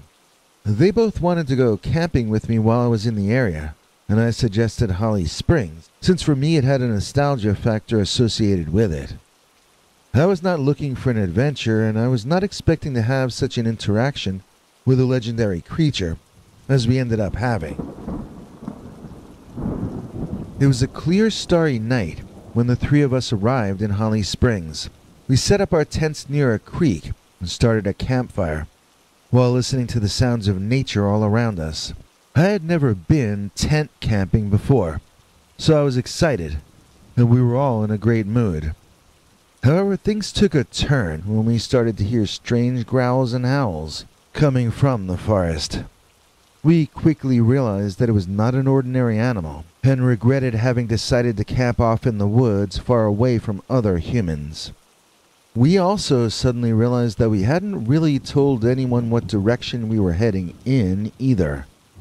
Frightened and sobered, we decided to hide inside our tents. Then we heard scratching and clawing against the fabric of the tent. I was terrified and I could barely breathe. I remember feeling frightened, but somehow this also made me feel tired. I can't explain it, except that the other 2 said the same thing to me later, that the more afraid they felt, the heavier their eyelids became, until they had no choice but to fall asleep, while some kind of large feral creature was literally clawing at our tent and trying to get in at us. That still makes no sense to me, as you would think having your adrenaline pumping and your heart beating fast would make it impossible to sleep at all. Nevertheless, all 3 of us passed out in that tent, and we slept through the entire night. The next morning, we woke up in weird positions with cramped muscles. We quickly discovered that our tent was ripped open and some of our food was missing. However, we also found something else. Footprints that my friend's vet husband said looked like they belonged to a dog, but a much larger and more powerful dog than he'd ever seen before. We followed those footprints into the forest, and then we saw it. A dogman, huge as a bear. At first we were all terrified, but then something strange happened. The beast didn't growl or attack us, but instead looked at us with its big brown eyes. It seemed like it was trying to communicate with us, almost as if it were lost and needed our help. We slowly approached the creature, and to our surprise, it didn't move away or try to harm us. Instead, it let us get close enough to see that it was injured. It seemed to have been in a fight with something else. My friend's husband made a makeshift bandage for its wounds out of his own clothing, and we left some sandwich meat and water for it. The next day, when we returned to the spot, the Dogman was gone, but we could see that it had left us something in return. A very large, very bright, white feather, which we were later told is supposed to mean good luck. At least, I think he left it for us. I suppose it might have ended up there randomly, as my veterinarian friend suggests, but I doubt that. This encounter changed my perception of these creatures. Not all of them are dangerous, and some may be in distress and need our help. Maybe it knew that one of us was an animal doctor. Who can say? Thank you for inspiring people to keep an open mind, and good luck in the future. Werewolf is my best friend. Dear Scary Stories NYC, I kind of get bored with the long introductions some people send you. I want to start with the time I met the creature who is now my werewolf friend.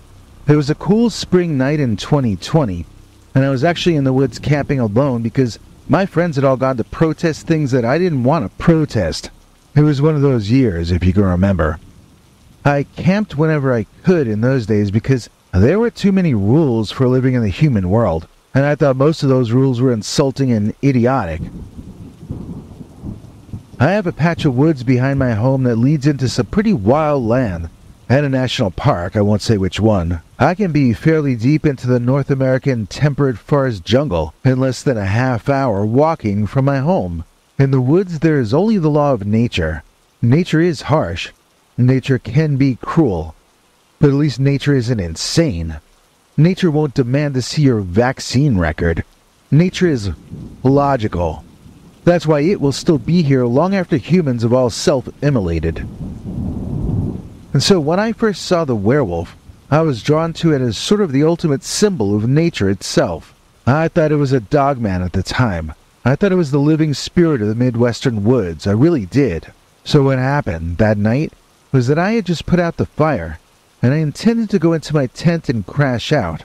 But it was a warm enough night that I just sort of sat there, smelling the smoke from the dying embers, and allowing my eyes to adjust to the darkness. Then out of the corner of my eye, I could have sworn I saw eye shine. That would mean an animal was watching me. I was a little nervous about returning the stare, so I held my head facing somewhat away from it and then briefly darted my eyes over into that area to see if I was imagining it or what. I got the quick perception that there were golden-colored eyes watching me, and that made me chuckle. I've seen owls in the night before, and they can have amber or orange gold-colored eyeshine, at least the kind of owls I've gotten to witness at night in the wild. So I relaxed and I turned my head to look directly at the eyeshine, assuming it was an owl, who would be unlikely to do me any harm at all. Well, that was not an owl. It was something that was like a dog or a wolf, but at the same time it was not like a dog or a wolf. I thought I was seeing the North American upright walking canid or dogman, as it matched the descriptions I've heard of those. I had heard they were like dog versions of Bigfoot, but far more dangerous and vicious than a Sasquatch is supposed to be. I felt intense fear at the sight of him, just outside the edge of my camp, staring at me from the edge of the woods. I also felt awe and amazement, as you might too. I don't guess that any of that is really out of the ordinary, but the weird part for me is that I got very emotional. I started weeping uncontrollably. And I don't mean crying, I mean my eyes wept. Tears streamed down my cheeks, but it wasn't like I was sobbing. I wanted to go inside my tent and hide, but instead I stood up, and I averted my eyes downward, and then I walked toward the beast. Now, this is not something I would recommend, and if this were newly happening now, I don't think I would do it again. But this was 2020, and doing crazy things seemed to be the mood of the moment. So there I was, walking in the dark woods by myself toward what I thought was a man-eating Dogman. Why? Because he seemed more real than the human world had become to me, I think. He seemed uncorrupted and genuine, unlike human society, which had descended into idiots screaming over other idiots. I thought I was walking toward the king of the forest, and so I walked in such a way as one might before true royalty. I suppose this was foolish, now that I know the actual nature of my friend, but this is what happened, and that is how he came to accept me. The creature just allowed me to approach, and when I was immediately in front of the bush he was behind, I looked up from the ground, and our eyes met. His eyes were exactly on my level, and I thought we were precisely the same height as each other. And then, the creature stood up. I mean, he stood up further. He had been crouching behind that bush. At his full height, he is between 7 and 11 feet in height. I know that's a huge range, but somehow he seems taller on some occasions than he does on others. I used to think this was because of his various postures, which are a combination of human and canine. He stands up more sometimes than others, it's hard to explain. I've recently also begun to suspect another reason for the size change. That it's not me imagining it, but that he is sometimes bigger than on other nights. I think now that it has to do with the phases of the moon, but I may be way off on that, I can't say yet. So anyway, there I was, standing in front of this bush, with the apparent Dogman standing behind it, now standing on its hind legs and much taller than I was. My head tilted back as he rose, and when he reached his full height, my knees gave out under me, and I knelt before my immense new friend. Doesn't exactly sound like the start of a friendship, I admit, but the werewolf seemed to take kindly to me, and he leaned over and smelled me in the way a dog does. He licked off some of the tears on my cheeks, and then he ran off into the darkness on his hind legs, like a human. I felt an intense simultaneous sense of relief and disappointment. Relief that he hadn't bitten my face off my skull, and disappointment that the creature was now gone from my life. I wrote about the event in my diary so that I would remember the facts later. Here's the way I described his appearance back then, in my handwritten diary. When he was sitting, his eyes were directly on my level, which means he is 6 foot tall when seated, in the way a dog sits on the ground. So I got to look right in his amber eyes that appear to glow in the darkness. His fur is all gray, a dark gray, and his ears stand up on top of his head in the way a wolf's ears do. I wouldn't really say he looked like a wolf, though. His face was basically wolf-like, but the fur was just not. It was thicker, or I guess curlier than a wolf's fur. Longer, too. It was a dog's fur, not a wolf's fur. I'm going to end the quote there because I'm having a hard time reading my own handwriting. I'll do the rest of this from my memory. When the creature was sitting down, his arms were held together in front, supporting the beast with its paws or hands held palm down on the earth. When the arms were pushed forward like that, he had a thinner form, and seemed not to have shoulders at all. When the creature stood up in front of me, however, it moved its arms back, and I saw its shoulders grow wider and wider as it stood further and further upward. It was like nature's version of Voltron or Transformers, with the creature looking incredibly different from its own self within only seconds. While sitting, it looked entirely canine, but when standing up, it looked like a mix between animal and human. I had never seen a cryptid before, and this experience was nearly religious for me. I felt like I had glimpsed how amazingly strange this world can be, and that I was blessed. It really was to me like the sky had opened up and God had winked at me, letting me feel included in the big secrets for a second. I apologize for going on and on about this, but I'm actually downplaying how moved and shocked and changed I felt after this visitation. I prayed before going to bed to say thank you, and I did the same thing again when I got up the next morning. After breakfast, I was sitting by a creek and writing a poem in my diary about the divine presence of the Dogman, when suddenly something shoved me sideways into the bank of the creek, getting me and my diary with my serious poetry inside, all covered in mud. I was pretty angry, as you can imagine, and I turned around to see who had dared to be so rude to me while I was writing poetry about the divine Dogman. But when I turned around, I saw the Dogman himself in the full light of morning, and he was neither standing nor sitting this time. This time he was charging at me on all four legs, his tongue flapping sideways in the breeze as he leaped upon me, throwing me backward once again into the water. It was only about 3 feet of water, but when I was under it, the Dogman landed on top of me. That served to expel what air I had in my lungs, and his weight prevented me from getting out of the water to breathe.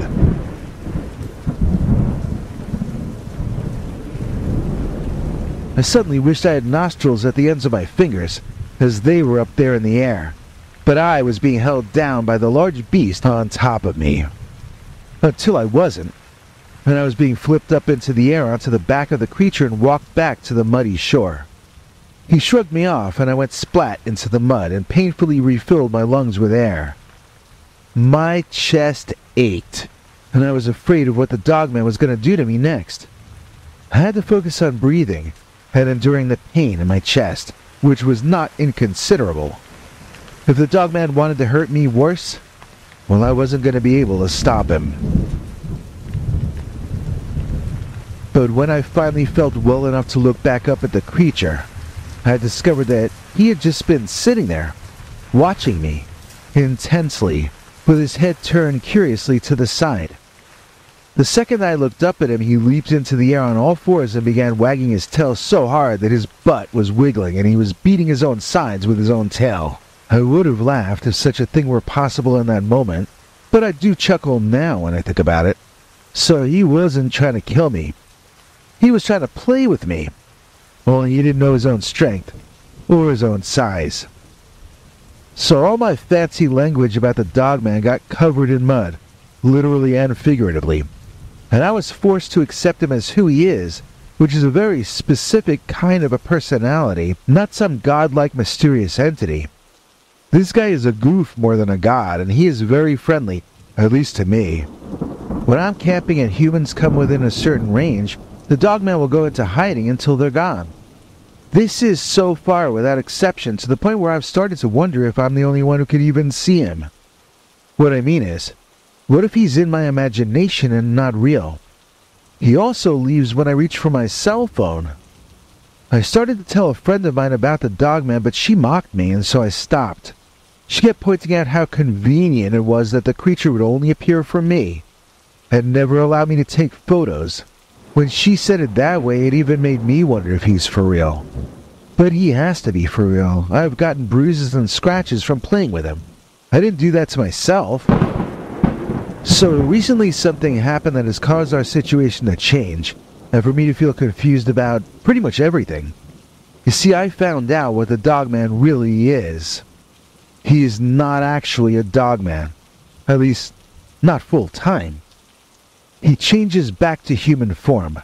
I know this because I saw it happen, and now everything is strange between us. At least in my mind. That night, the Dogman and I played far later than we ever had before. I had my compass with me. He allowed me to bring that, but not my phone with my GPS on it. I kept checking it so that I would know my way back to camp. The Dogman and I could play like children. In fact, that's really what I feel like when I run with him. Or at least that was what I felt like. On that night, I followed the Dogman to this forest that was not a forest. It took me a while to realize that we were in some kind of manicured garden forest, if that makes any sense. It really mostly appeared like a path through unmanicured woods, but then you would find a statue in amongst the trees, stationed to be on display as you passed it on the path. What appeared natural at first was clearly someone's private space, and I began to understand that we were trespassing in some grand garden owned by a rich man. It was beginning to become dawn, and I felt like we were in a place that we had no permission to be. I turned to suggest to the Dogman that I wanted to head back to my camp, but there was something going wrong with him. Clearly experiencing some kind of discomfort, the Dogman whined and spun in circles. He seemed to become dizzy and fell into some bushes. I had no idea what was happening, but I was very concerned for my friend, so I ran over. But when I got there, I did not see the Dogman. I saw a big naked human guy, and he looked up and saw me gawking at him and his nakedity, as my father used to put it. Anyway, this guy did not appreciate me looking at him, and he asked me why I threw him in the bushes. I told him I didn't, and I offered a hand to help him back to his feet, which he rejected.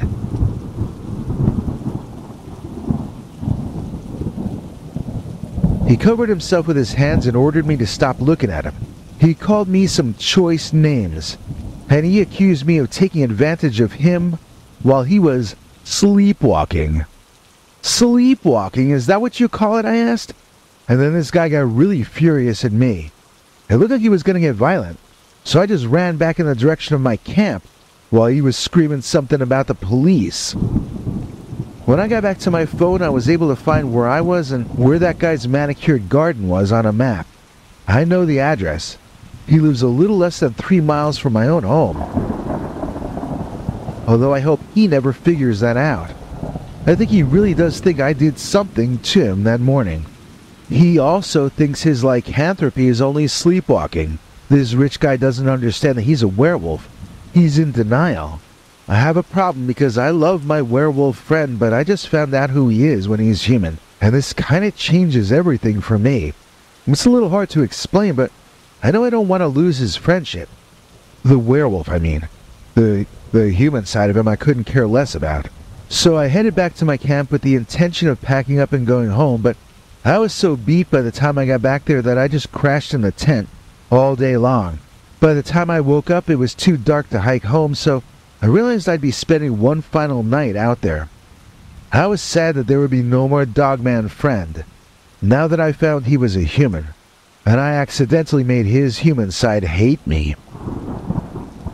But then, that night, as I was walking back to my tent after taking a pee, who tackled me and slammed me hard into a tree? The Dogman did. Or I suppose I should call him the werewolf. Once again, I wasn't sure if this was a real attack or a play one, as he plays rough and hard. But when he started licking my face, I could tell he thought he was only being funny. I have to say I am glad that the werewolf does not remember the human's life, so maybe he and I can remain friends. I don't like the idea of ever running into his human half again, though. I feel like that guy could really hurt me or kill me. He already thinks I'm stalking him, which is very embarrassing, on top of being a scary thing to be accused of. I guess it's ironic that I'm friends with a werewolf but terrified of his human side, but that is the situation I find myself stuck in. Part of me wants to move. I have a standing offer to work at my cousin's plumbing company. It's in a different state and the job would pay better than what I'm making now. But if I move, once I move, that would be the end of me having a werewolf as my best friend. And I have to say, that is not a very easy thing to consider giving up.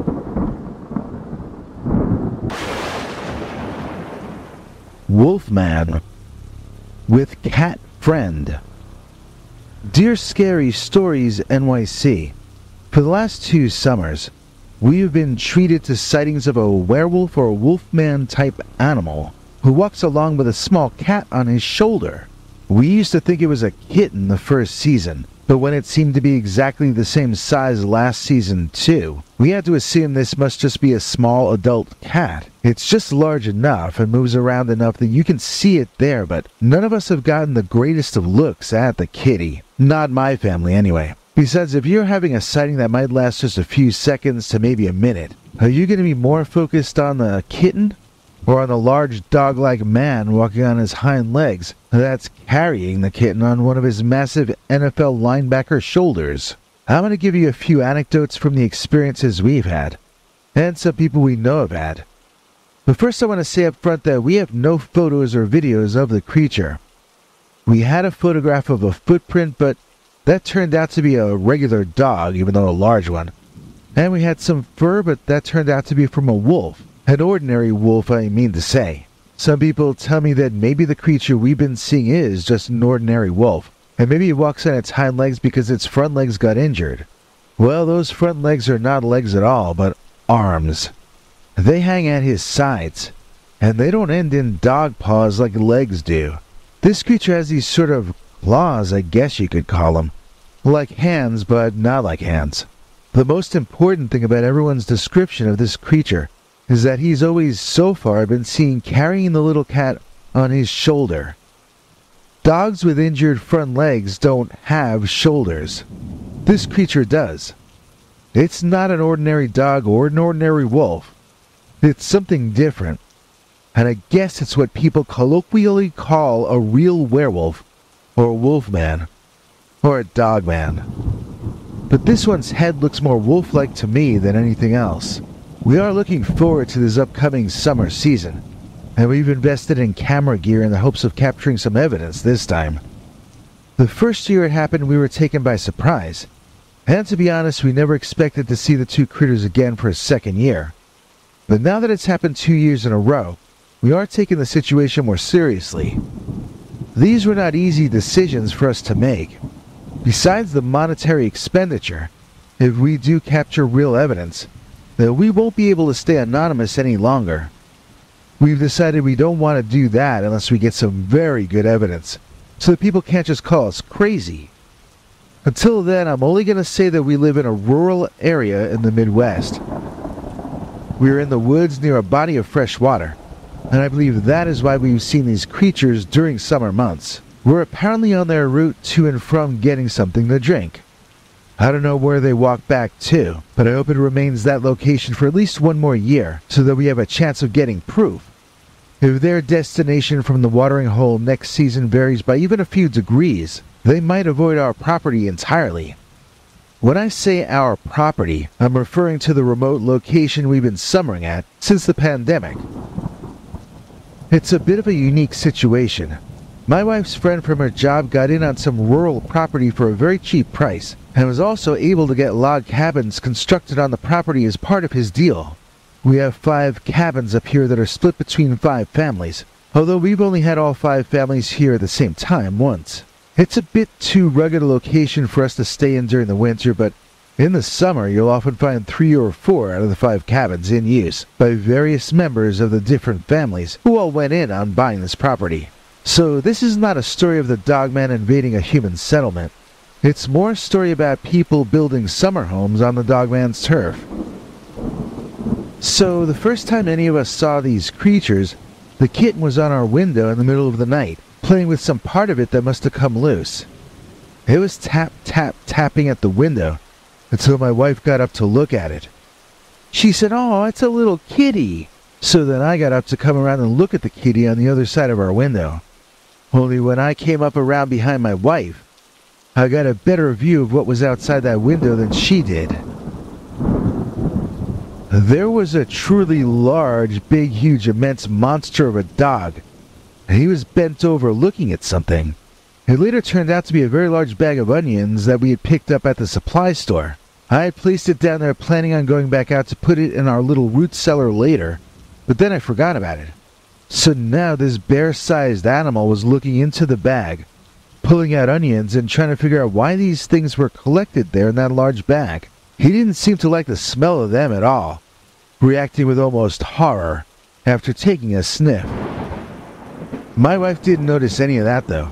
She kept calling me over to the window, but I was kind of in a state of shock. There was some kind of werewolf monster just on the other side of that window that my wife was standing directly in front of.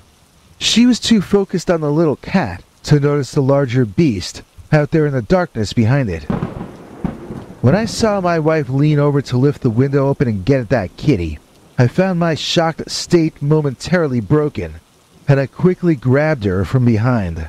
My wife turned around, confused and annoyed, but when she saw the look on my face, she shut up and turned to see what I was staring at in such a horrified way. Well, of course, this time she noticed the Dogman, and she almost knocked me over when she backed away from the window that quickly. The wolf-headed Dogman appeared to be done with our onion bag, and he extended his arm, palm down, to the cat. First, the cat sniffed the clawed hand of the monster. Then it casually and playfully ran up the massive muscular arm and onto the Dogman's furry shoulder. Then the two of them left, and my wife and I stared after them, watching them go. If we hadn't both seen it together, I think we might have assumed we dreamt it. As it was, we had no choice but to accept that this strange occurrence was part of reality. We started to hear stories after that from the others in the area, that they had seen a tall two-legged bear with a wolf-like head, and that it traveled around with some kind of a tiny cat-like creature. Do you know what is a cat-like creature? A cat is a cat-like creature, and that is what was on this beast's shoulder. One couple told us that they were barbecuing in their backyard when the Dogman walked up with the cat perched on its shoulder like a parrot on the shoulder of a pirate. They had first told the story to sound like the vicious dog bear chased them inside, growling. But when I asked them for more specific details, it seems that the Dogman didn't really behave in a threatening way at all. They were cooking food and had walked over. That's all I know for certain. I asked if the creature threatened them in some specific way, but they just told me they ran inside as it approached. There was a crash outside, and later on, they found that their charcoal grill had been knocked over, and it seemed that the Dogman had figured out how to extract the meat from the burning coals successfully before leaving. Now, I took that story to be about a couple of curious animals drawn to the smell of food cooking, not an attack on their home by monsters, but everything is in the eye of the beholder, and my wife beheld crime and violence in our summer vacation spot. There was a heightening of tensions in the area, specifically among the women, and we husbands started to get harangued about why we hadn't culled all of nature yet for the convenience of our wives. The point of being in nature was to be in nature, not to expect the bears to stop being hungry, or the dogs, or whatever it is that thing is. I mean, he even came over to smell our onions, so that guy is hungry, and he is going to investigate the possibility of eating anything that smells even remotely digestible. But this is what you should expect to happen when you're summering in the woods. I don't mean you expect to have a Dogman nearby, but you shouldn't be surprised when predators and scavengers show up at your doorstep. We had a cousin of my wife's staying up here with us one weekend, and he saw a very strange thing. This guy is a teenager, and he'd been sent up by his parents, who were trying to get him to break up with a girl they disapproved of. He came to stay with us for a weekend, and actually he did it for a few weekends, and considering he wasn't there by his own choice, I thought he was well-mannered and a nice young guy. He would go for long walks in the woods alone, and that was fine with us, since we really didn't have too much to say to him, half our age and all. We warned him about wild animals, but we did not specifically tell him anything about the Dogman. So imagine our surprise when he came back from one of his walks through the woods, reporting that he had seen a very large man-like wolf. The story was that he was walking along when he saw a strange dog doing something weird on the ground by a small hill. The dog was whimpering and grunting, and our cousin stopped and hid himself so he could watch the scene for a while. He was wondering if the dog was injured or something, and he wanted to understand what was happening so he could decide what to do about it. Maybe the dog needed medical attention or something like that. So as he watched, and as his eyes adjusted to the darkness under the tree cover better, he began to understand that the creature was actually reaching on its front legs into a hole in the dirt side of the hill. Like maybe it was a rabbit hole or something, and this dog was reaching into it in the way a man might. The more he looked at the posture of the creature, the less it made sense how he was splaying his front leg out sideways like that. Our cousin was about to move to a different position to try to get a clearer perspective when there was a sudden flurry of movement. The canine simultaneously withdrew his arm from the hole and drew his body up to stand on his hind legs, like a bear does. Then the paw which had been in the hole in the hill opened, and several small white rodents fell and ran down his arm onto the forest floor. There the mice were met with a cat, which began hurriedly chasing them in circles until it nabbed one and began tormenting it to death in that extra cute way that only cats can do it. While the cat was doing that, the canine began playing whack-a-mole with the other mice, who ran around trying to avoid his slapping hand that was far larger than it should have been if it was a dog paw. The longer our cousin looked at this scene, the less it made sense to him, and yet this is what he swore to us that he saw. My wife and I didn't really need any convincing. We told him we had seen the werewolf with its pet cat ourselves. Well, that was the last time that cousin was sent to us by his parents. When they heard that we believed his story about a wolfman and his pet cat, they assumed we were on drugs and a bad influence for their kid. We would have argued the point, but it's not like we relished having to take care of someone else's teenager randomly. Fine, call us crazy. There's a neighbor up here that brings her cat with her from the city up to the cabin. She told me that the Dogman's cat came into her yard alone one time, and she fed it some of her cat's food. She thought it was a stray, and was considering taking it in, when out of the blue, the bushes parted, and this huge man with a wolf's head walked majestically into her backyard. That was the word she used, majestically.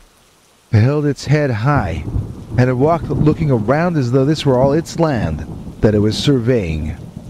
It had a regal nature, and when the cat saw this creature approaching, she or he stopped eating and ran toward the big monster like a puppy greeting its master coming home from work. The big bear dog leaned a bit over, offering the cat the back of its furry arm. The little feline leaped onto the arm and began clawing its way up to the big bear-like canine's shoulder.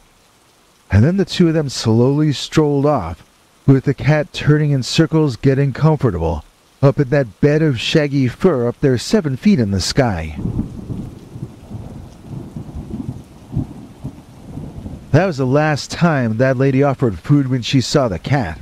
From then on, she told me, she got in the habit of running inside if she so much as heard a meowing off in the distance. But again, I would like to point out that the Dogman or werewolf or whatever it is didn't actually do anything to that lady either. I recognize that he is large, and that people are naturally afraid of what is larger than they are, but I don't hear about the creature even making eye contact with people, let alone threatening them. He seems to just live nearby, and he doesn't seem all that vicious, at least not toward mankind. Cats are often good judges of character, and this one seems to rely on the big beast for an awful lot. It was just a few days before we left back for the city in late August of last year, when my wife had some stuff delivered, I forget what. Something to do with her garden in the back. I came to the door to take in the delivery from the man. He appeared to be shaken up or disturbed in some way. I offered him water, and he began asking me if there were an alternate route back to the highway. I apologized that there was only one way into and out of those woods by vehicle, and I asked him what the problem was. That was when he told me a strange little story. On the way driving through the woods from the highway to get to our cabins, the driver was forced to stop when he came across what he at first thought was a bear, standing upright, looking at some branches of a tree that overhung the road. He was blocking the right lane of the 2-lane road, and even though there was no other traffic in the area, the driver didn't feel safe driving that closely to try to pass in the opposite lane. The delivery guy gulped down all his water and asked for more before continuing with this story. I asked him what the beast was staring at in the tree, and the guy almost spit out his water in exasperation. He was like, "That's what I wanted to know." But more than the fact that his delivery was being delayed and his time wasted, this guy seemed really upset by what the creature looked like. I mean, he was shaking, and there were points when he had to slow down and stop himself from getting choked up in front of me.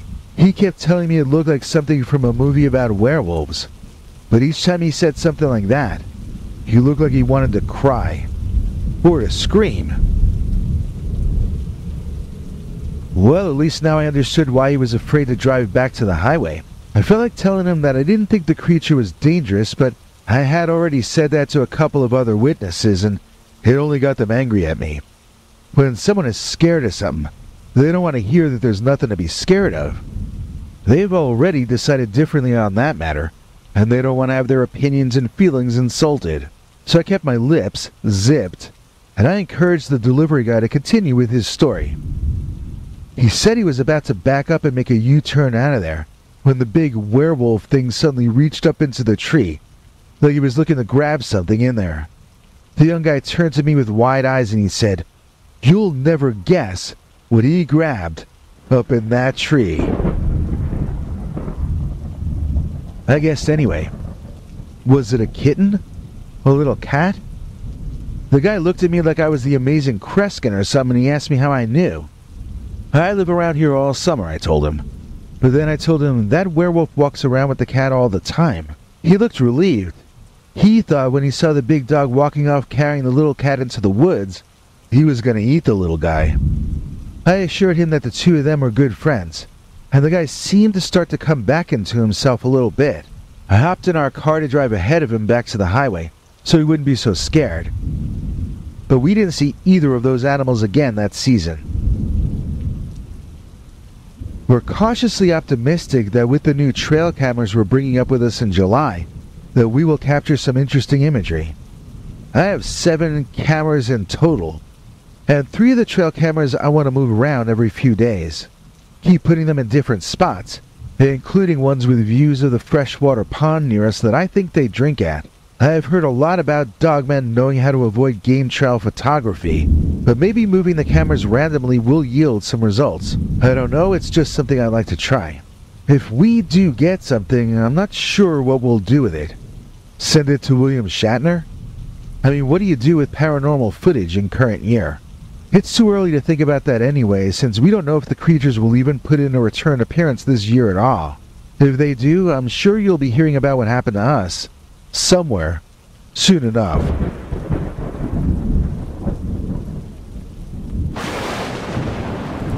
I saw werewolves help old ladies across the street. Dear Scary Stories NYC. This is a story about how times have changed. These days you only hear about dogmen and werewolves when they scare people, or when they eat the neighbor's cat or whatever.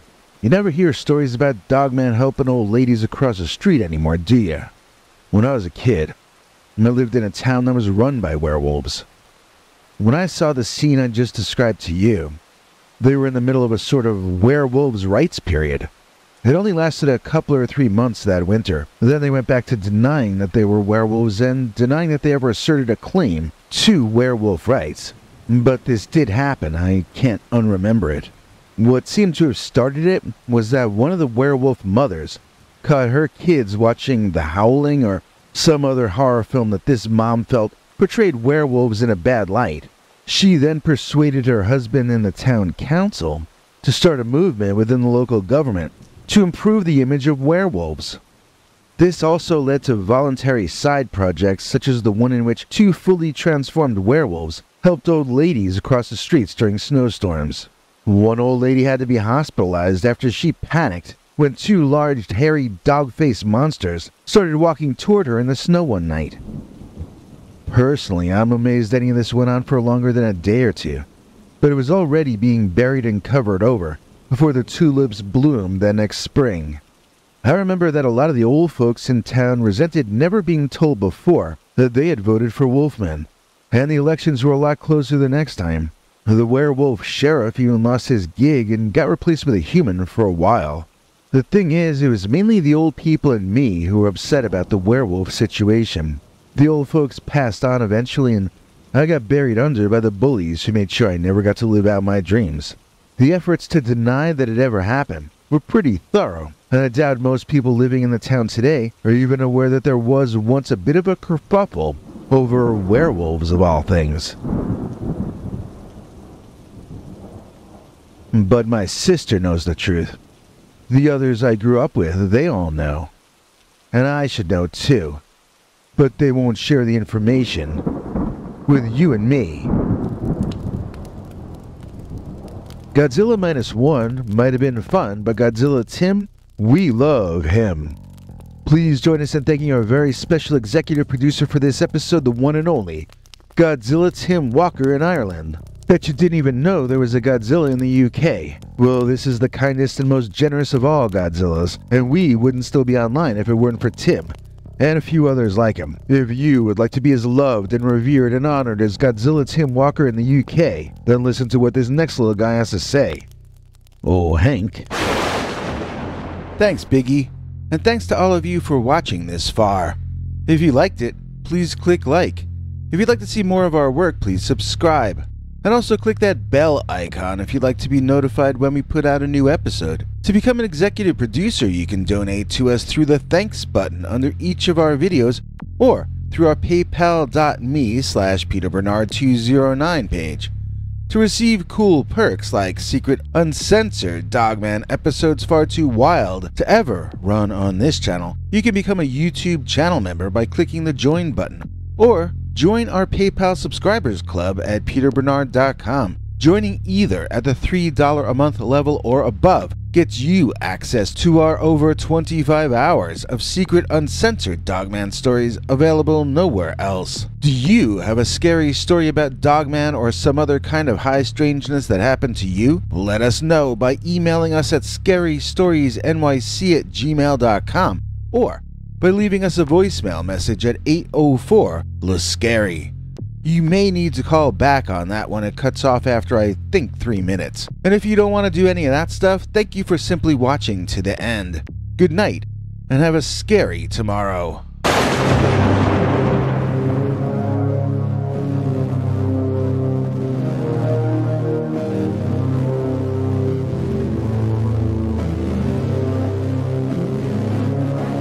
Come back for more scary stories.